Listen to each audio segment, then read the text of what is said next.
Again, Boss Marky.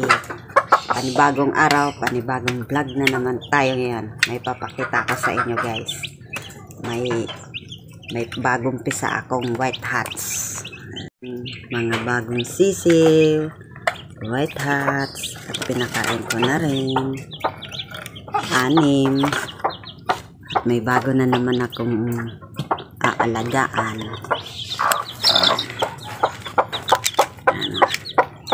Huwag mo apakan yung pagkain. Ayan. At malulusog sila. At pang 3 araw na nila yan ngayon guys. Kang 25 yan na pisa. August 25. 3 days na sila. 27 pa lang ngayon. At ayan. Ang nilagay ko dyan sa painuman nila ay homemade bait.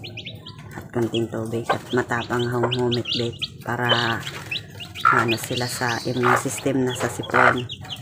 Yan ang ginagamit ko ng pagpainom ng aking mga alagang manok. At nagpisa na rin yan guys ng 7 sisiw at 2 inahin at 2 din na lalong. At malalaki na rin yung anak niya at nakalakad-lakad na rin dyan sa namin sa labas. At ito na naman yung panibago kong aalagaan. At hindi ko pa yun alam guys kung ilan ang lalaki dyan. Makikita na lang natin yan paglaki. Na may may palong at yan na malalaman. Kasi hindi pa naman tayo expert na dyan sa manok. Kaya update ko kayo guys pag yan ay malaki na aking manok. Ayan. At maganda naman yung nila pagkapisa.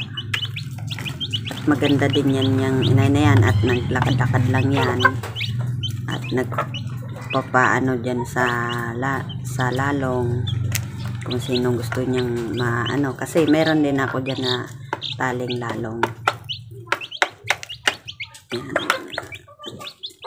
Yan. Dyan sa taas nagpisa at dyan ko na rin naman nilagay kasi dito ko nilalagay yung sisiw pag pisa. Yan. At meron din ako doon incubator. Yan, i-update ko kayo.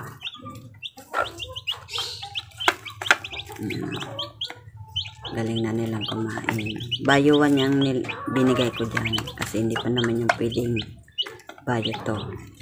Minom na rin malulusog yan.